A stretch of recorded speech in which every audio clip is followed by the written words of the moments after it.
I am Steve LeSueur, and you are listening to Gospel Tangents.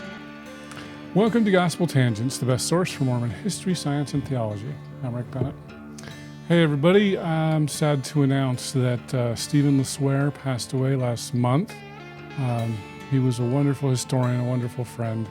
He passed away due to pancreatic cancer, which was diagnosed right after this interview, which I'm about to show you. This is from a couple years ago. And we're going to talk about his ancestor, Frank LeSueur, who was killed by the gang of Butch Cassidy. And it's called the Wild Bunch. It wasn't the Sundance Kid. But anyway, and Butch had nothing to do with it. But anyway, so this was our last interview just prior to his diagnosis with pancreatic cancer. And then he died last month in July of 2025. So anyway, just wanted to share this with you, and my heart goes out to Steve's family. We miss him. I'm sure you miss him immensely. And anyway, here's our conversation about Frank LeSueur, and it's kind of a Wild West story. So check out the conversation. Welcome to Gospel Tangents. I'm excited to have a return visitor back on the show. Tell us who you are. I'm Steve LeSueur, and I am the author of a new book, Life and Death on the Mormon Frontier, The Murders of Frank LeSueur and Gus Gibbons by the Wild Bunch. All right. Published by Greg Koford Books. Exactly. So Frank LeSueur, Steve LeSueur, there's got to be a relationship somehow. Yeah, very good, very good. Yes. That Frank LeSueur is my great uncle, my father's uncle, my grandfather, Carl LeSueur's older brother. Okay. Yeah, and so so that's why I'm interested in this. And in our family, in the LeSueur family, we've always known that my father's uncle, Frank LeSueur, has been killed by outlaws. That was no surprise to us. But we knew few details, and my grandfather, Carl, Frank's younger brother, he was only 5 when Frank was killed, and so he didn't know too much himself and didn't tell us much at all. So to a large degree, that as far as I knew, and we all knew, that the killers got away, and there was, as far as we knew, little attempt to capture them, and it was just some minor episode in Western history, and so. That's been the story for since 1900. However, in recent years, historians of outlaws, historians and biographers who are interested in Butch Cassidy and the Sundance Kid and other outlaws, who has Mormon ties as well. Yeah, who has Mormon ties. We can get to that. Anyway, that these historians. Started pointing fingers at Butch Cassidy's Wild Bunch gang as the likely culprits, and so when I read that. That got me interested in the story, and so I started reading about it. But also, from my perspective, reading the journals and diaries and reminiscences that the various Latter-day Saints left behind, who were in the community there, and so that brought me in. It was the notoriety, of course, of Butch Cassidy and the Wild Bunch that drew me in. But what I found was there was a story here to tell. And part of the story is that, when historians write about whether it's Butch Cassidy or Billy the Kid or Jesse James or other outlaws, they're interested in the outlaws, their daring heists and their exciting getaways and that kind of thing. And the victims, the people who get killed, they're kind of like bit players or extras in a movie that really aren't important, and it's understandable. Crewman number 6, right? Yeah, yes, exactly, exactly. And so, in looking at this from the victim's point of view, I found I had a pretty good story to tell of sort of the ramifications of this, and there were lots of insights then into the outlaws themselves as well as this community. Wow! So not too many people have an ancestor killed by a famous outlaw. Yes, and so part of the what was interesting to me and really drew me in was that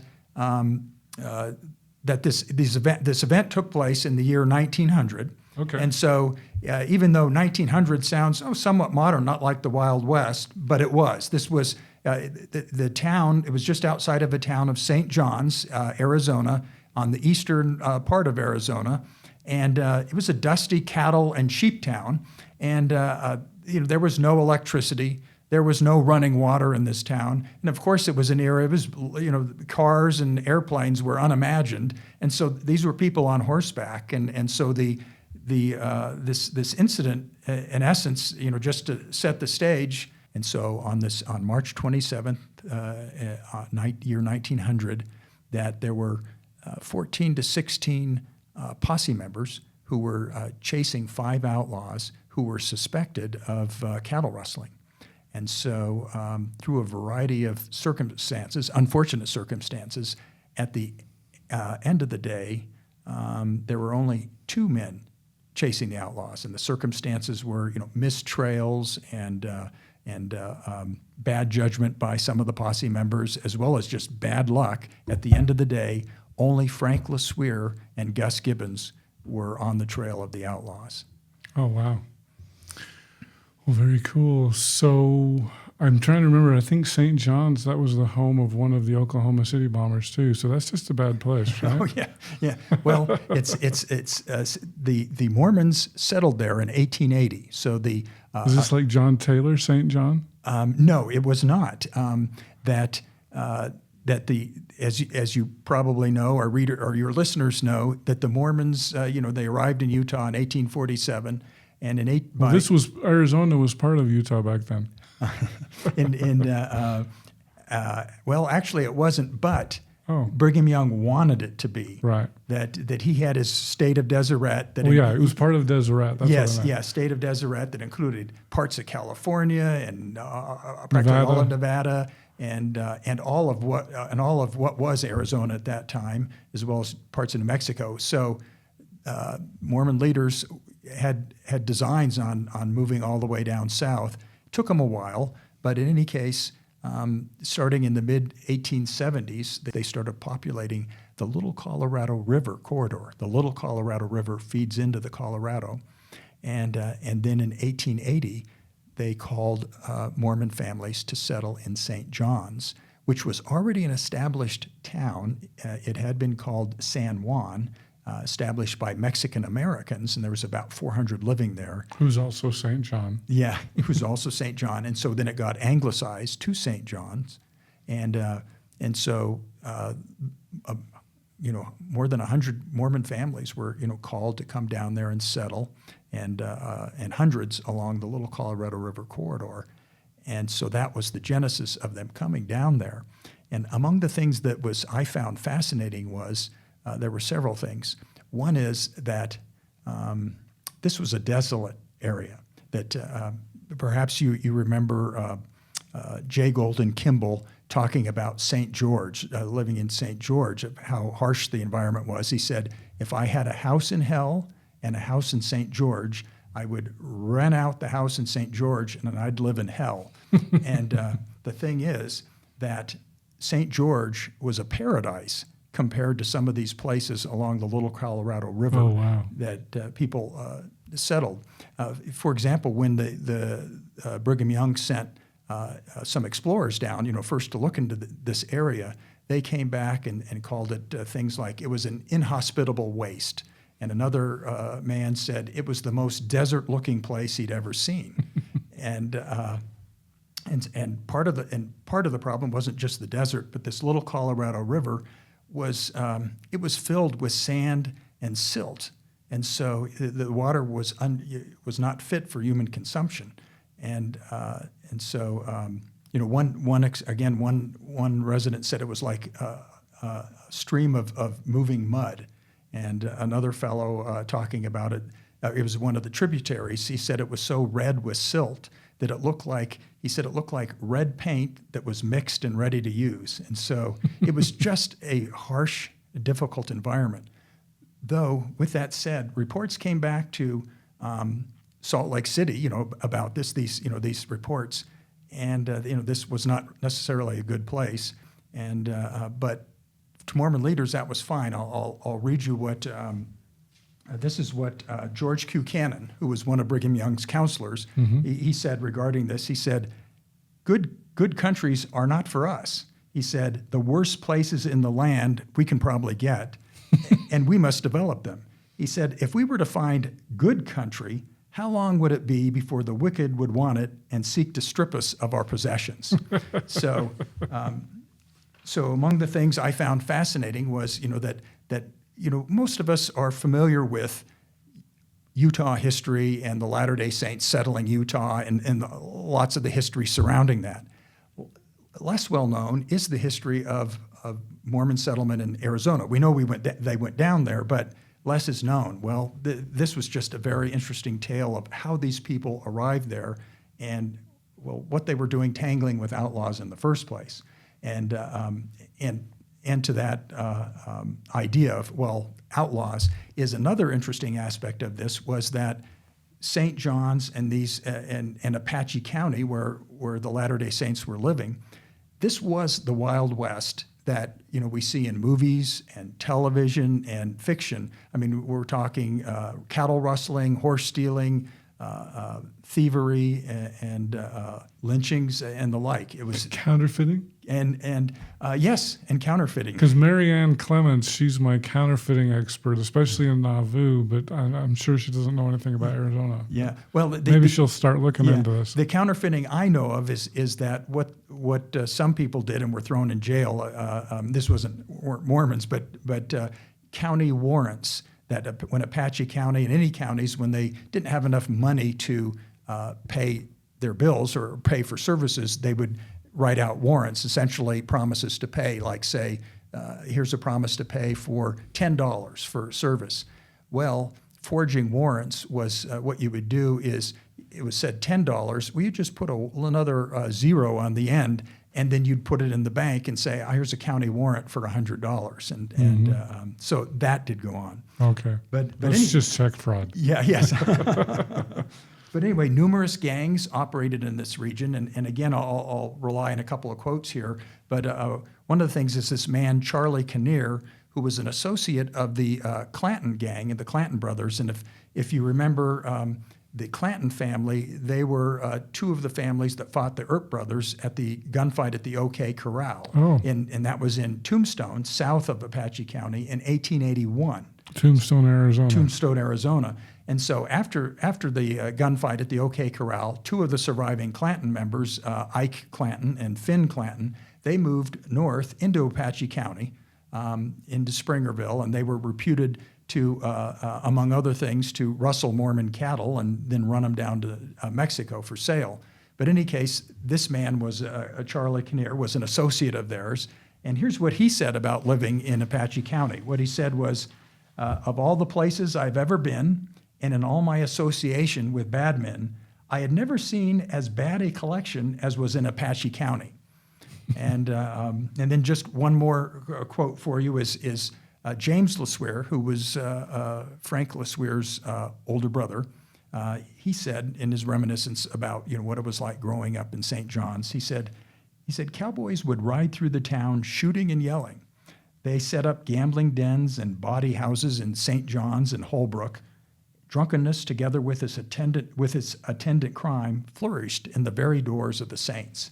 So again, what I found interesting was the saints were settling it right there in the Wild West, and it created a lot of dilemmas for them of how do we preserve our Christian standards and justice and law, but in a place where guns and violence seem to be necessary sometimes. Wow! So they're having the high noon shootouts and everything. It sounds like this sort of a thing. Yeah, they weren't, of course, common. Those types of shootouts were not common affairs, but the rustling was always a problem there. Mm-hmm. And though there was one shootout in St. John's itself in 1882, and that occurred when there was the genesis of this was there was a Mormon family came from Texas, the Greer family, and they were cattlemen, and they were brothers running a cattle farm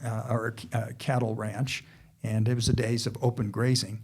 Well, the Mexican-American community that already lived there, a lot of them were sheep herders. And so the Greer family of cattle men and the Mexican-Americans often got in conflict. The Greer brothers would run off the sheep from and break up the camps of the Mexican Americans, and then the Mexican American sheep herders might go scatter their cattle and that type of thing. So, in any case, there was animosity there. And in 1882, when the Mexican American community was holding their annual San Juan Day celebration in San Juan or in St. John's, it was a parade, and they had bands, and they even magicians and a bullfight. Well, the Greer brothers were warned by Mormon leaders not to come because there was probably going to be trouble, but they came anyway. And sure enough, they were first ordered to hand in their guns to be as part being in the celebration itself, and they refused. And anyway, soon shots were ringing out, and it was one of those occasions where there were shots across the street. People were scattering everywhere, and as it ended up, 2 men were killed. One of the Greer cowboys, and several people injured as well. And so, but anyway, that was an example of this kind of shootout, and the dilemma for Mormons was also exemplified by the Greer men who. Some Mormons disliked them, thought they were sort of a source of trouble when we're trying to get along with the community. But many other Mormons liked them because these were men with Texas swagger, and they felt like the Greer men protected them. And there was one diary account I read of was a reminiscence, but of somebody saying, that at church there was a discussion among the people of. One of the men said, those Greer boys, if they would just go on missions, all our troubles would be over. If they went on missions like everybody else, all our troubles would be over. And then another man by the name of Charlie Riggs said, missions? Go on missions? He said, who would be here to protect us? And so anyway, that was an example of sort of the dilemma of that. Anyway, you got me off on that tangent because you asked about shootouts. Exactly. Well, this is kind of fun. We don't think, Mormons were involved in the Wild West, absolutely, and so it's kind of fun to hear Butch Cassidy. Butch Cassidy. I was thinking Billy the Kid, but I meant Butch Cassidy. And the Sundance Gang. And you did say there was a relationship with Gus Gibbons and the Wild Bunch with Butch Cassidy. Is that right? Actually, not exactly, but though you bring it up that Gus Gibbons' father was Bill Gibbons, and one of his cousins, Charlie Gibbons, who lived in Utah, was not an associate of the gang, but apparently were the gang, and I can't remember where he lived. So, but anyway, he knew Butch Cassidy, but that was the only association. Pretty distant. Yeah, pretty distant. But anyway, so talking about Outlaws and the book, and what's new, or what was fascinating to me, in any case, is that people of my era, we grew up with the movie Butch Cassidy and the Sundance Kid, and but other TV shows and movies too sort of often portray outlaws as, well, they're really misunderstood individuals. They're Robin Hood characters. They look out for the people in their neighborhood, and that they've just had some bad breaks and that kind of thing, and and even and that they they're not robbing the little guys, and even the Sundance Kid, in an interview with somebody. This in my book, he said, well, we only rob the railroads and the banks who can afford our requisitions. And so, in any case, that's sort of the myth of them. But at least the events, that I found in this book, the murders, these murders and some others that they perpetrated, these were not people who were looking out for the little guy. They were looking out for themselves. and although they were skilled gunmen, but they were never looking for a fair fight. Their ambush was their preferred method of attack, and they weren't opposed to shooting somebody in the back, even an unarmed man in the back. That was not against their morals. Okay. Well, so I have to ask. So Frank LeSueur was he Mormon when he came out here to Arizona? Was Yeah. So Mormon pioneer heritage, basically. Oh yeah, absolutely. So I'll back up or talk about a little bit about the family. So the Gibbons family were Bill Gibbons was Gus's father, and Bill was one of many sons of Andrew Smith Gibbons, who was an early explorer and missionary to the Native Americans. And Bill Gibbons, Gus's father, was also a missionary as well. But they were called then they moved around a lot, and then called in 1880 to settle in St. John's with other. So called by Brigham Young, probably. Well, no, because he was dead by that point. Oh, okay. But I don't know specifically whether it was the prophet himself or other Mormon leaders. Mm-hmm. But anyway, they were called to settle there. And Gus was born in 1874, so he was just 5 or 6 years old when Gus Gibbons. Yeah, Gus Gibbons, The bad guy. And so Gus. He was just a young boy, but this was a stalwart Mormon family, and in fact, his father, Bill Gibbons, he was called to be a counselor in the bishopric, that was newly formed in 1880. The bishop was David K. Udall of the Udall family, if you're familiar with Stuart Udall, who was Secretary of Interior, and Mo Udall, who was the representative from Arizona for many years. They are grandsons of David Udall, who was the first bishop there. So and Bill Gibbons was good Democrats, all that. Yeah. Yeah. If there is such a good thing as good Democrats, and so Bill Gibbons, was a stalwart in both the church and this community, and then the LeSueur family, they came from Idaho. There were 2 brothers and 2 sisters living in Idaho, and they had another sister who was living in Mesa, and she said, "Oh, why don't you come down here?" And this was 1878 or 79 or so, and we have a good community here. So they came down to Mesa, the 4 families, so they were all married, and some of them had kids. They came to Mesa. By the time they got there, this sister had died, though she still had a family. So they stayed in Mesa for about a year. It was too hot for them. So they decided to move, and they were moving east, and it's a little uncertain exactly where they were heading, but they, at some point, got called to settle in St. John's, and so they were there in early 1880 as well. So 4 LeSueur families, including John Taylor LeSueur and his wife Geneva. John Taylor was known as JT and his wife Geneva, and they settled in St. John's. Their first home was a home they dug out of it was a dirt home they dug out of the side of the hill. It was 2 rooms they shared with 2 families, but anyway, Frank LeSueur was born in 1880, shortly after they arrived. So these 2 men who are in the book, Gus Gibbons, he was 6 when the Mormons first settled there, and Frank was just born at that time. Okay. And so so that was 20 years.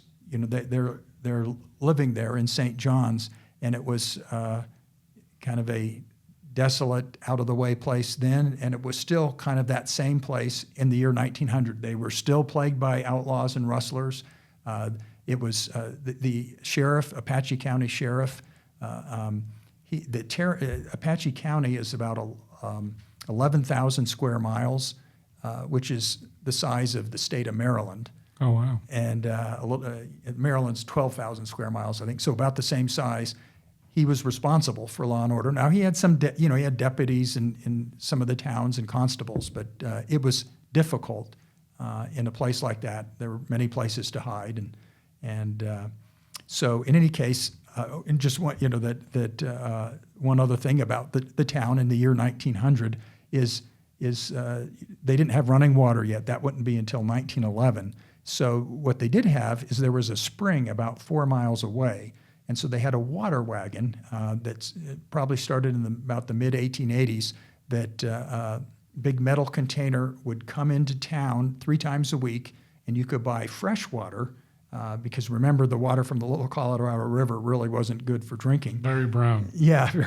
Very muddy water. And so they would, you could buy a 3-gallon bucket of water for 5 cents. And so it'd come 3 days a week.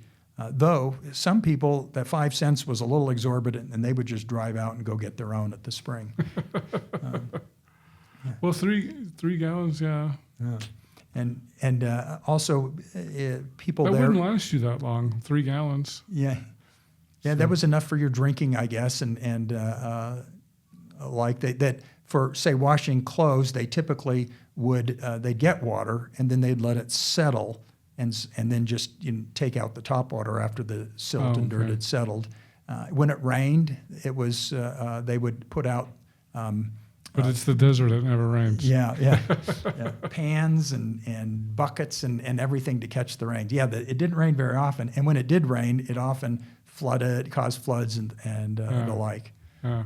But in any case, so back to the these people. We're talking the year 1900 when this occurs, and I'll get back to Gus and Frank, but I'll mention. So what were the Outlaws doing in St. John's? Because and Butch Cassidy and his gang were actually just a little bit prior to this. They were operating in the town of Alma, New Mexico, which is I think about 110 miles away, on a ranch. It was the WS Ranch, and they were working there. They were cowhands, and in fact, Butch Cassidy was a trail boss, and they were very highly valued cowhands. Their foreman, a man by the name of Captain William French, he wrote a reminiscence about his time in New Mexico, including when these gang members were there, though he didn't know they were gang members at the time, because Butch Cassidy operated under the name Jim Lowe. But anyway, what they were highly praised because, among other things, that Captain French said that when they showed up, all of the petty rustling of their cattle stopped. They buffaloed it. Nobody fooled with the cattle that these men were taking care of. But anyway, what they would do at this place, they'd use this as a base of operations to plan robberies and execute them. That maybe that 3 or 4 men would go out after they planned a robbery and rob a train, take the money, come back, and then lay low for a while, and we're just cowhands, and then maybe a few months later they'd plan another one, and some other group of them would go out and rob a train somewhere else and come back, and they did this for a little over a year, it appears. But then a Pinkerton agent, the Pinkerton detective from the Pinkerton Detective Agency, was tracking stolen banknotes, and he traced them to Alma, New Mexico, which is where they were passing them around, among other places. And when you say banknotes, is it like an IOU, or is this like currency? Yeah, or? Currency. Yeah, Okay. So currency. So they traced currency to there, and so the Wild Bunch gang, knew that their cover was going to be blown and they needed to leave town, and so and this was early 1900 when this occurred, and so sometime in mid-March, 5 of the Outlaws left, and they started making their way north up through Arizona. We don't know for sure where they were going, but it appears that or it's likely they were maybe going to one of their hideouts, like Robber's Roost in Utah or Hole in the Wall in Wyoming. But and then Butch Cassidy and another fellow left a few days later, and first they stole a pack of horses from a neighboring ranch, and then took off north, and they were hurrying to catch up. So in any case, before Butch caught up with the others, the 5 outlaws, when they were on their way to St. John's, where they would subsequently buy supplies, but on their way there, they got hungry, stopped, and just killed a cow that wasn't theirs and butchered it and ate it, and went on their way. But they were spotted by a mailman who was driving past, and so he reported what he saw to the sheriff, and the owner of the cow was outraged, and the sheriff immediately organized a posse to go capture these men. Now, they didn't know who they were, of course, but just 5 men killing a cow, that was rustling. And even though it was just one beef, this was cattle country, and you didn't allow anything like that to get started, and they were already having trouble. There was always a problem. So the sheriff, Apache County Sheriff Edward Beeler was his name, organized a posse to go after them, and so that's the posse that Frank LeSueur and Gus Gibbons joined, and Gus. At that time, So they were friends. Gus and Frank were friends. They were. I don't know how close of friends they were because they were. They at least had a working relationship. Oh yeah. Well, Gus was 26. Okay. And Frank was 19. So there was a big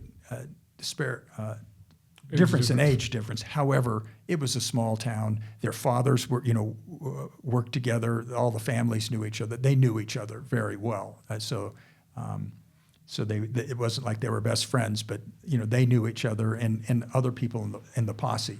They were all acquainted with each other. Right.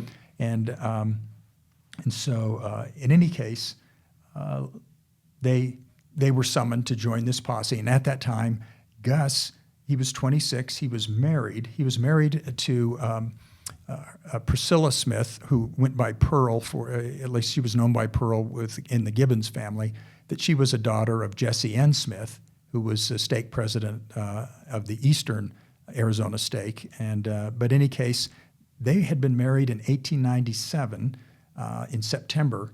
And a month later, Gus went on a mission. So to Great Britain, gone for 2 years. Mm. So he's married for a month, gone for 2 years, and he'd only been back 4 months when he was summoned to this posse. So they were still very much like newlyweds and still, enjoying life, getting to know each other and figuring out all the possibilities. Frank was 19 years old at the time, and he had been kind of wild in his youth and kind of straightened up. He'd gone to the Brigham Young Academy for a couple of years. And up in Provo? In Provo, yeah. Okay. And that was pretty common among St. John's youth that they had a St. John's stake academy, so a church-run academy that went through the first 2 years of high school, and then they would go to Brigham Young Academy. BYA. Yeah, Brigham Young Academy, and finish their last 2 years. And he'd done that. He was home. And in February of 1900, he received a mission call to a foreign mission, which he accepted. But he was home. Foreign mission meaning? Good question. Unspecified. It hadn't been specified yet. He accepted. But it was still going to be the United States, probably. No, it would have been a real foreign mission. Because I know that the time. Especially in the 1920s, they talked about Boston as being like foreign, or New York was foreign. And so that's what I thought you meant. Yeah, and so he had his older brother James was in Great Britain on a mission, and so he was and had been gone for 2 years, and so he was waiting for his brother to get back.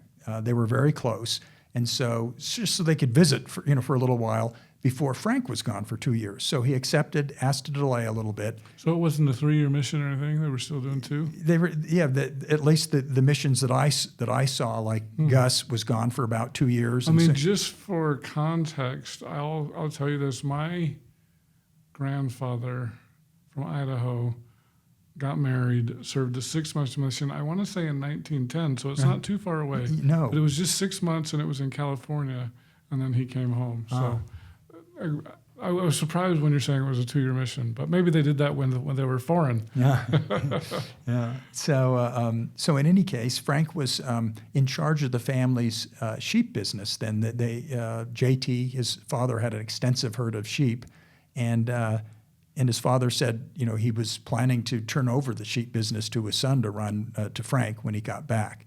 But in any case, so that's what Frank was doing when he was summoned to join the posse. As I said, so there were about 14 to 16 men going out at different times to track the outlaws. But at the end of the day, just Frank and Gus were the only ones on the trail. And we do know, of the outlaws, one of the things that historians were interested in was, well, who were the outlaws that killed them? And so, I did my own investigation as well. Though I'll have to say, I was standing on the shoulders of those other historians of using, their research, and a lot of research went into it of well, who could it have been, and also who wasn't it, because there were lots of speculation. But anyway, I feel pretty confident, as best we can know of who the five were, that most of them are not names that would be well known to people outside of the historians who are interested in outlaws. One was a man by the name of Tom Capehart, who was well known in the area. He was a very well known bronco buster, known for that, and so he was readily identified by people when he passed through the area. Another man, he went by the name, he was known by the name Todd Carver. His real name was Thomas C. Hilliard, but he was also, this Todd Carver guy was also well known because he worked as a cowboy in the area. And also another thing is he was missing the forefinger on his right hand, and so an easily identifiable mark. And so Todd Carver was one. And then there were two others, Ben Kilpatrick and Will Carver, and they had both been members of previously members of another outlaw gang. And when that gang broke up, they joined up with the Wild Butch people.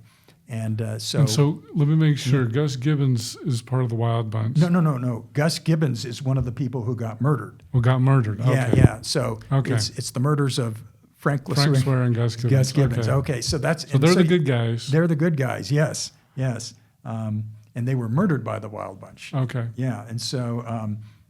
And so Gus was with the posse looking for him. So in any case... So basically they'd get a posse together, a bunch of just local residents. Hey, we got to go catch these outlaws. I'm going to deputize you, and we'll be part of the posse. We're going to go look for the bad guys. Exactly. That's exactly it. It was the law in New Mexico and Arizona as well that essentially, that if the sheriff called you to join, you were obligated, or you would have to pay a fine, and it was because, well, these areas, they couldn't afford to have a police force around, but sometimes they would need one, and they're large areas. So this is how they dealt with it. Okay. And so in any case, I suspect that, well, these men joined the posse, not because they didn't want to be fined, but this was cattle country, sheep country. And some of the men who joined either had cattle or sheep, and so it was sort of like, well, I would. It's in our interest to get the bad guys. Yes, exactly. And anyway, back to Ben Kilpatrick. Will Carver had been part of previously another outlaw gang, and Will Carver, when he traveled north with them, through St. John's, he used an alias of G.W. Franks. And that had been an alias he had used in the previous outlaw gang, and so that was historians able to, okay, that's him. And does it make it hard when people are using all these aliases to track down who's really who? Absolutely, yeah. And that was part of the problem, and part of the challenge to historians is figuring out who was who, and that was the problem that detectives, the Pinkerton agents and others had of figuring out who they had. Who's G.W. Franks? Yeah, exactly. And the fifth member passing through of the gang, and we have less evidence for him than we do of the others, but I'm pretty confident it's him, is Harvey Logan, who is also known as Kid Curry. And he was the fifth member of the gang traveling through through St. John's, and part of the thing about this time frame for them was while they had been in Alma, they had pulled off some successful robberies, but also they'd had some gang members killed. they'd had some gang members jailed, and one of them was Harvey Logan's cousin was jailed and then sentenced to prison. And just a few weeks before they headed north, Harvey Logan's brother, Lonnie Logan, was tracked down and killed. And so they were not in a very good mood. They'd just been outed from their base of operations. They were, had some people killed and jailed, and then Harvey Logan, who was probably the biggest killer among them, was just had his brother killed. So they probably were not sympathetic to being chased this time. Now we do know that Butch Cassidy was not one of these five. Okay. And the reason why is... Which is too bad for the story, right? Yeah. We can still call it Butch Cassidy's gang, because the essence, he's sort of the triggering person for all of this. But anyway, we know he wasn't one of the five, because he does come into the story because, as I told you, he was trying to catch up to them. And so when he finally was traveling through St. John's with another fellow, and by this point he had, I think, 6 extra horses that they had from the ones they'd stolen. The sheriff... this is like stealing a car for us, right? Yes. The horse was the car. Yes, exactly. and they stole a lot of them. Anyway, the sheriff, Ed Beeler, after he got back from chasing the outlaws, he sees Butch Cassidy, a fellow by the name of Jim Lowe, he says, who's coming through town, and he surmised correctly, as it turned out, he looks like he's connected with these 5 guys I've been chasing. So he arrests Jim Lowe, which is Butch Cassidy, and this other fellow, Red Weaver was his name, puts him in jail and until they can kind of sort things out. Butch Cassidy says, my name's Jim Lowe, and I'm a good guy. If you will just telegraph to Alma, New Mexico, and talk to William French, who's who was my boss there, he'll tell you I'm a good guy. And he also said, this guy, Red Weaver, I don't know, just a guy I picked up on the trail. I don't know who he is. Now, Red Weaver he was more of I'll call him an associate of the Wild Bunch. He held horses and did things like that, but they never thought he had enough courage or good sense. They didn't actually take him out to rob stuff. He was a horse launderer. Yeah. And so he was just told, and William French, talking about him later, said that he was just told, do your job, and he got paid well to keep his mouth shut. And he was told to keep his mouth shut if he didn't want to hear unpleasantly from the rest of the gang. So he probably went along with the story, so Butch wouldn't get found out. So a telegram was sent to Alma.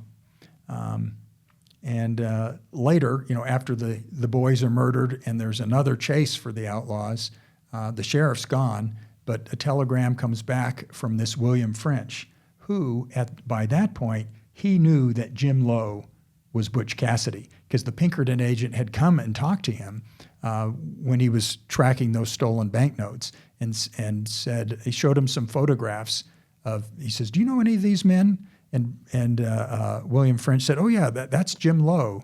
And the Pinkerton agent said, no, that's Butch Cassidy, and one of the most notorious outlaws.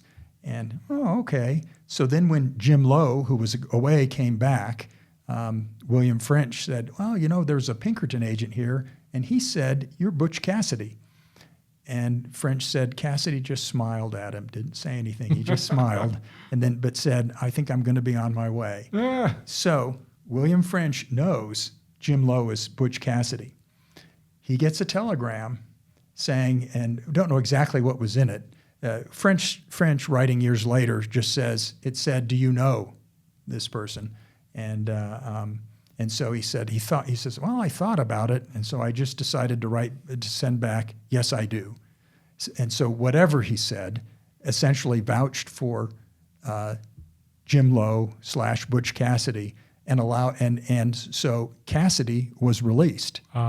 And Meanwhile, they kept the other fellow, Red Weaver, in jail, and then he was sent back. A deputy from New Mexico, Socorro, came back, and he was arrested for horse stealing, as was Jim Lowe.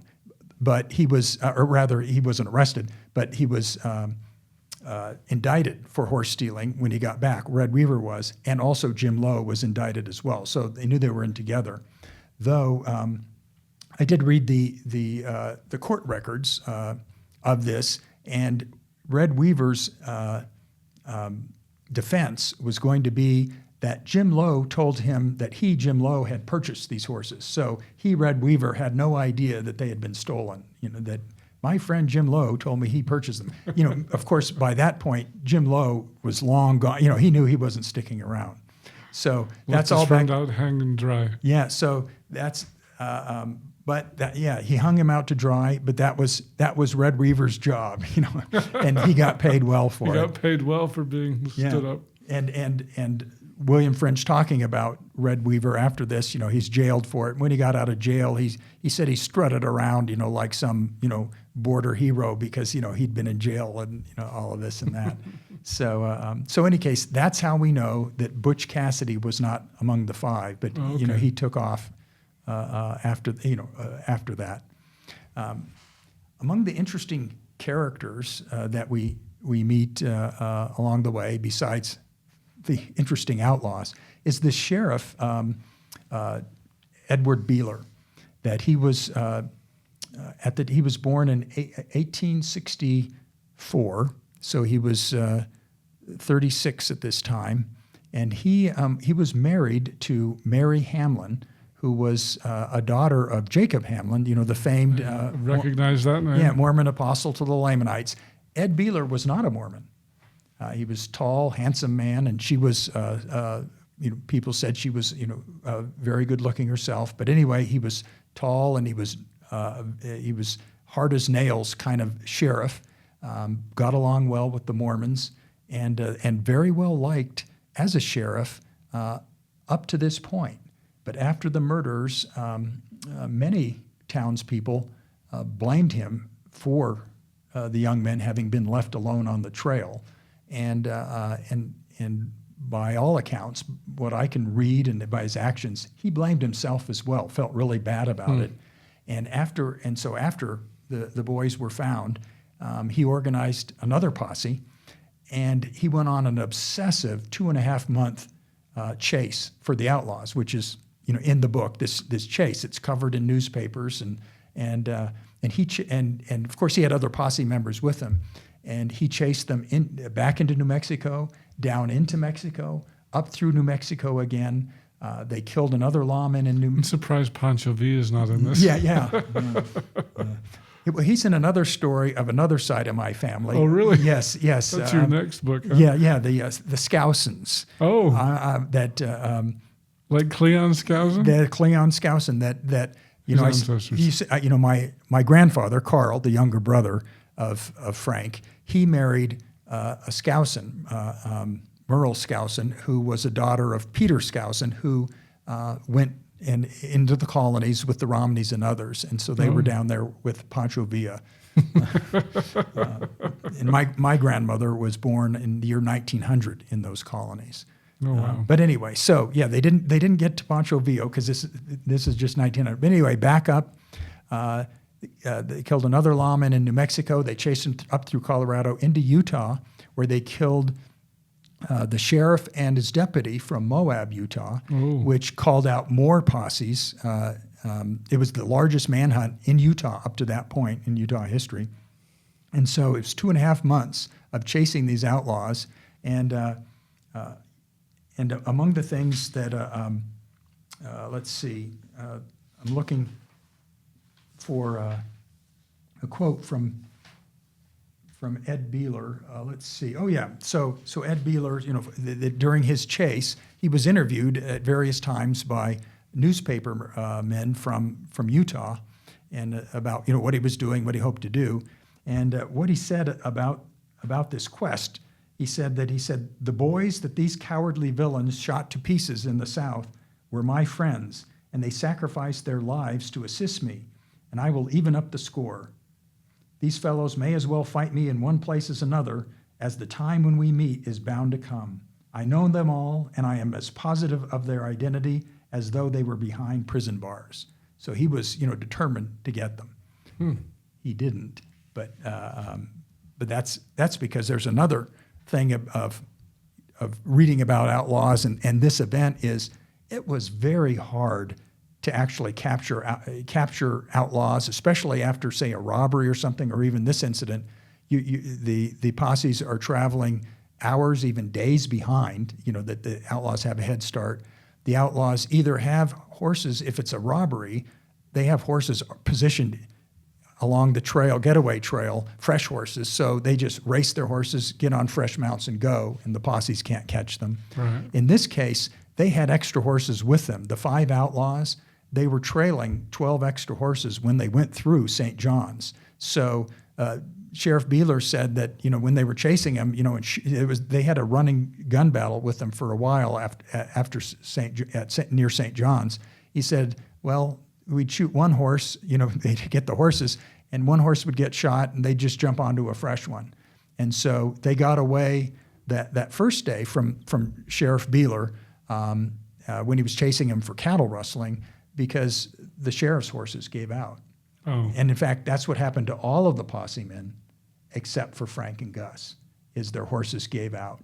But anyway, back to how hard it was to chase the outlaws. The outlaws also, they had much better weapons typically than those chasing him. And posse members, as you said it when we talked about it, these were just regular people. They weren't gunmen. They weren't necessarily trained for tracking, any of that kind of stuff. And so, and there was always the threat of ambush. And so that posses had to, go slow. And then we're talking the West, vast mountain expanses and forests, places to hide. And then finally, the outlaws often had associates and confederates, at different places who were quite willing to hide them. They got paid well for it. And they would even lead the posses in the wrong direction. Oh, Right. I saw them go that way. And so it was very hard to track down and actually capture people after a robbery or after a murder. Mm-hmm. Though there's a flip side to that too, which is this, that it was no picnic for the outlaws to be on the run. I mean, they were out in the elements, it was cold or hot and lacking water, often food, even almost starving to death sometimes. And so it wasn't great being on the run. And in fact, just a couple things. One is there was one of the outlaws in my book. It wasn't one of the 5, but an outlaw who comes into the picture later. He was in Montana being chased, and it was during the winter. And so he, at night, to avoid being seen, he'd dig in snowbanks and he'd hide in snowbanks. He nearly froze to death, doing so, but it did work. He finally escaped, made it to Phoenix. Lost 3 fingers. Yeah. No, just kidding. He made it to Phoenix, Arizona, but he was only there a brief time because his prostitute girlfriend turned him in for the $1,000 reward. And then one other thing, another fellow by the name of Matt Warner, who was another Mormon outlaw, and a outlaw pal of Butch Cassidy. He went to prison for a number of years, came out, went straight. But anyway, in talking about, what was it like on the run? He said it was just terrible. He said you didn't get any sleep. You had to, when you tried to sleep, you had to have, one ear and one eye open when you tried to sleep. And what else did he say? Oh, he said that, he says just after a while you go crazy. He says that even when you're perfectly safe, you're just always nervous. And what he said, it was really funny. He says eventually every pissant under your pillow sounds like a posse, posse of sheriffs coming to get you. So it was no picnic for them. But anyway, also mentioned Matt Warner was another Mormon outlaw. Butch Cassidy, and that some people know, but isn't always known. He came from a Mormon family. Right. His real name was Robert Leroy Parker, and he was the oldest of 13 children. His parents, Maxie and Annie Parker, came across the plains with their families. They were, as children, in the 1850s, about the same time that the LeSueur family came. Okay. And but anyway, the Parkers Does the LeSueur family go back to Nauvoo and everything? Oh no, they were from the Jersey Islands, and so they came over. Like Jersey, England? Oh yeah, Jersey, England. Yeah, Okay. off the coast in the English Channel, and so they came over in 1852, 54, 56, somewhere in that time frame. The Perpetual Immigration Fund, was that part of them? Oh, they were not. They had a well-off relative who paid for them to come over. Okay. So so not with that. But anyway, Butch Cassidy grew up in Circleville, and but it appears that Mormonism never really took in him. And he had a younger brother, Dan, who was also a bandit as well. Is he the most famous Mormon outlaw? I think so. You know that. I mean, next to Mark Hoffman. Yes. And there were at least a couple in Arizona that I found. There was a red pipkin who was well known in Apache County itself. But in any case, yeah. So Butch was probably the best known of them. So can we talk a little bit more about the murders of Gus and Frank? How did they end up dead? Well, what happened was that that the sheriff was out chasing the outlaws. He called for reinforcements. Frank and Gus were part of an 8 that followed, and they were trying to catch up with the sheriff and then catch up with the outlaws. And then the leader of their group of 8 was a man by was Gus's uncle, Dick Gibbons, and so Dick, as they were following the trail, figured out or thought he figured out that the outlaws are going in a certain direction. If I go this way, we can cut them off. And so the sheriff chasing him this way, they could cut him off. So yes, pinch him. And so he divided his group of 8 into 4, and he took 4. And then he sent Gus and Frank and 2 other young men to follow catch up with the sheriff, and probably chose the younger ones to go catch up with the sheriff because they were less experienced. So he went but he also told the 4. He said if you don't catch up with the sheriff, meet me at this certain place. It was near a sheep camp. Meet me at this certain place, and just wait for me. So he goes in his direction. The 4 go up to the sheep camp, Frank and Gus and the 2 others, and they don't see the sheriff, but they see a sheep herder who says, I just saw the 5 outlaws go by here about half an hour ago. So Frank and Gus and the other 2 take off for them. Meanwhile, Dick Gibbons and his 3 others, they don't see anything, so they come back to the meeting place, and they find out that Frank and Gus and the 4 have already gone. The sheep herder tells them that, and their horses have given out by then because they've been riding hard since early morning trying to catch up to the sheriff. So, but they figure, well, the sheriff's ahead, so everything will, the boys will be okay. So they go back, and it's late, and they go back to town. They get back to town, and the sheriff's there.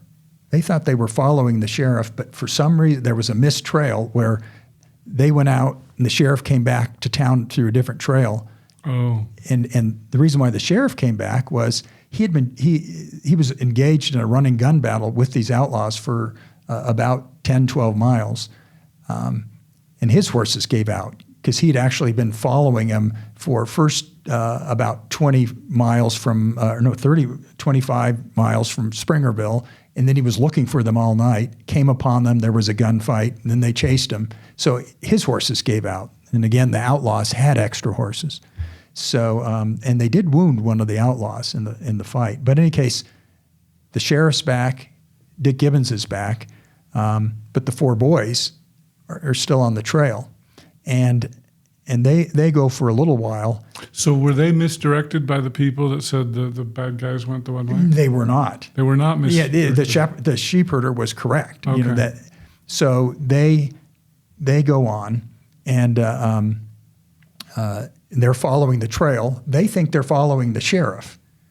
They're following the outlaws. Outlaws, even though the sheepherder didn't say, I saw the sheriff go. He just said the outlaws went that way. And that's kind of bad judgment by their part, as well as Dick Gibbons saying, oh, well, the sheriff's ahead. Well, Dick Gibbons hadn't seen the sheriff all day long either. But in any case, there's the four boys.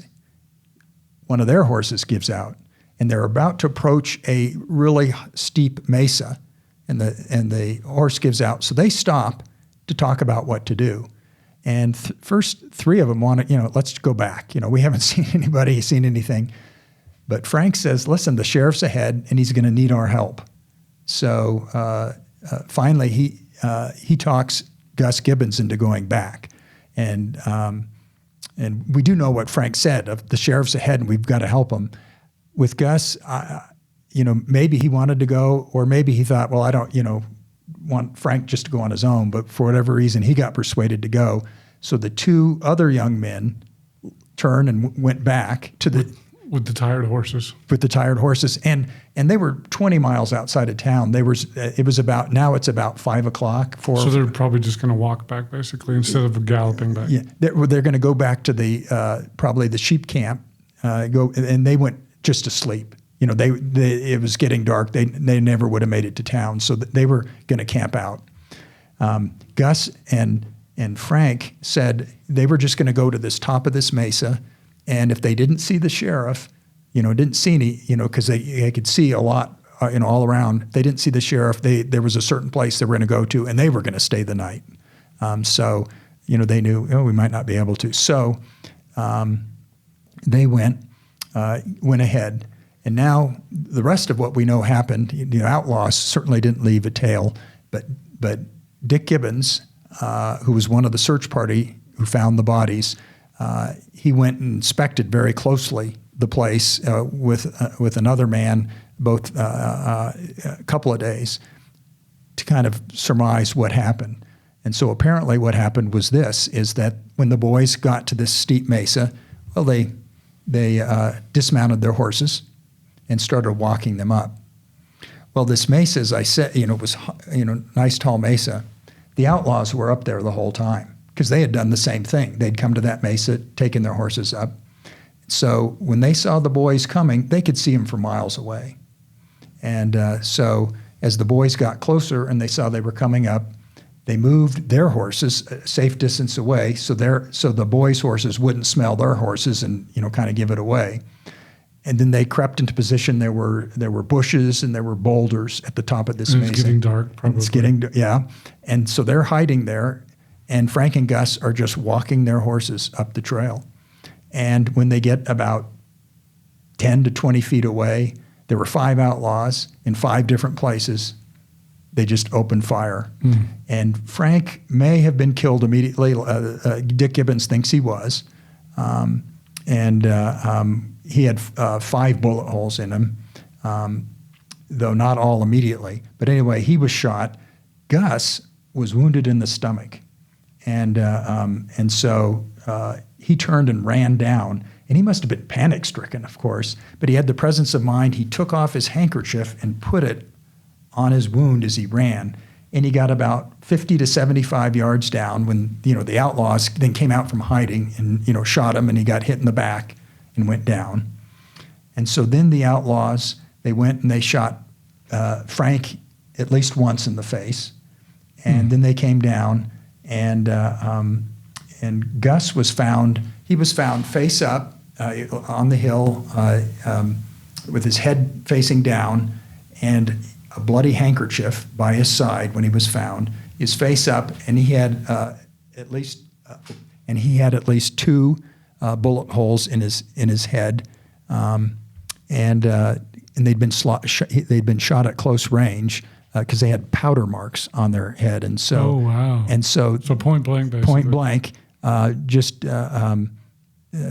after they were dead, or maybe in Gus's case, he was looking up at them as he was about to expire, and they just shot him, and so their whole faces were just blasted, and it just outraged the community that they had been mutilated in this way. But then after they were killed, the outlaws, loosened their belts, rifled through their pockets, stole, anything that they had with them, and then stole their horses and saddles and guns and went on their way. And so in any case, Sheriff Beeler, when he was in town, one of these four boys, the father of these four boys, earlier in the day, had when the sheriff came back, said, why don't you go out and see about the young men? That there's, and it was at that time there were still 8 out there. Why don't you go? But Beeler at that time was occupied with a different problem, and he was probably he was exhausted. He'd been chasing these guys for over 24 hours, exhausted, and not only exhausted, but he had a new problem, which was he had just arrested Jim Lowe and this other fellow, and because he had come back from chasing the others and then saw these two guys and thought, they're with them. And of course, there was no murder at that point. Right. And so, but he was occupied with arresting them. Billy, I keep saying Billy the Kid. Butch Cassidy. Butch Cassidy, he was quite a catch. If he'd have known that it was him. if he had known, yes. And but what he told the boy's father, he told him, those outlaws, they have such a head start, they'll never, those boys will never even see the outlaws' dust. And it was one of those things where, it was likely, it was true. He just had not taken into consideration what the outcome would be if there was that 1 in 100 chance he was wrong. Right. It was, and so that's why he was blamed for their murders, was he'd left them out in the field, and if he'd gone back, he may not even have made it in time, but still, either he should have gone back or he was exhausted. He should have sent somebody else to let them know, hey, we're back. We're not chasing them anymore. Right. And I think he knew that. That's just a tough, terrible story. Yeah. So. And so any case, the boys did not come back. And, of course, the next morning, everybody's back except for those 4 boys. And so J.T. LeSueur, Frank's father, he goes, it's before daybreak, and he goes and wakes up Dick Gibbons and says, somebody needs to go see about, what's happened. And so Dick Gibbons and Sheriff Beeler and Will Gibbons, who is Frank's older brother, Gus's older brother, and a fellow by the name of Will Sherwood, who's Frank's best friend. The 4 of them go out, and they're joined by some others, and they see the 2 young men coming back, who had horses had given out, and they told them where they'd last seen Frank and Gus, and so they went up and found the murdered bodies. Wow. I'd like to keep going, but I know I need to let you go. Do you have any last thoughts before you run? Yes. Yes, I do. Just a couple of things. Sure. A couple of things. First of all, I'll end with an anecdote before I do a little conclusion. The anecdote is this, that when Heber J. Grant, he was an apostle in the year 1900, and in January of 1900, so just a couple of months before this event occurred, he and Apostle Rutger Clausen and J. Golden Kimball were visiting for a conference in St. John's, and so Grant, Apostle Grant, had been in this little Colorado River corridor in St. John's many times. He knew what it was like there. Elder Clausen had never been there before. So while they were in Rutger Clausen, is that who this is? Yeah. Okay, yeah. He was an apostle too. He was an apostle too, yeah.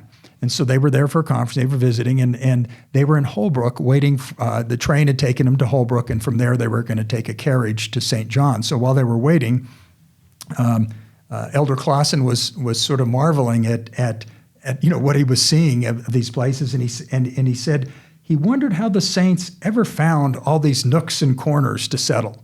Elder Clausen, who had never visited this region before, was marveling at just these places, and he said he turned to Elder Grant and he said I wondered how the saints ever found all these nooks and corners to settle. And Elder Grant turned to him and said, well, when you see them, you will wonder how they live there. And so the title of my book, is Life and Death on the Mormon Frontier. Right. And so it's about the murders and the circumstances surrounding it and the chase and the outlaws, but ultimately it's more than just the murders. It's a story of faith and hardship and perseverance, and also greed and violence and death, but then also this community, finding joy in community and comfort in faith, and then ultimately the people trying to find meaning in these deaths as well as meaning in life. And so that would be my final word on the book, and hope people find the same meaning in my book as I did in researching and writing it. It's good because I know, the Mormons, we've lived in the Wild West, but I haven't really had any Wild West stories on here. So this is going to be new, and I'm glad to hear, even though it's kind of a terrible story with the murders, but that's what the Wild West was all about. Yes, and I didn't touch on it, but one of the aspects about this book is that, and the reason why we in the LeSueur family always knew this about these murders is that James LeSueur, Frank's older brother, when he came back from his mission, shortly after he got back, he reported that he had a vision of Frank in the spirit world, preaching the gospel to the spirits there, and he said he saw a young woman standing next to Frank, and the guardian angel who was showing him around the spirit world let James know that this young woman was to be Frank's wife. Oh, wow. And so then, when he awoke from his vision, he told his parents. It was readily believed.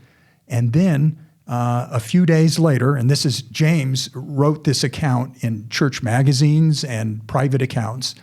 He said that a few days later, a woman from Concho, a nearby town about 15 miles away, her name was Olena Kemp. She came and told the LeSueur family, or the parents, she said, "My daughter, Jenny, just died. And on her deathbed, she told me that Frank LeSueur had come to her in a vision and said that they were to be sealed together." Wow. And so she asked the LeSueurs that they be sealed together. So JT, the parents, JT in Geneva, called in James just to see what he thought. He said, "Well, show me a photo." The woman had a photo, and he said, "That's the woman I saw in my vision." Wow. And so they were subsequently sealed together in temple ceremony. So for us, and for that family, and for all of us subsequently, was the story. That's why we knew this story was the outlaws for us were the bit players. They were the extras in this story of faith and God's goodness and saving power. And of course, it reinforced Mormon beliefs about the spirit world and the truthfulness of the church. In my research for this book, as it turns out, the story wasn't quite like James told it. What? And in fact, some of the Kemp family didn't like the way he told it. And for example, I was just looking for, who was this Jenny Kemp? Well, as it turned out, she was not dead. She didn't die until more than 2 years later after Frank died. And her mother did not come to the LeSueurs. They came to her, and she at first declined and said, "No, Jenny died mine, and I'm going to keep her mine." And so in any case, that story is in here as well. So there was no sealing. There was a sealing, but it didn't quite happen like James said. Oh, okay. And so if you want to know how it happened, you have to read my book.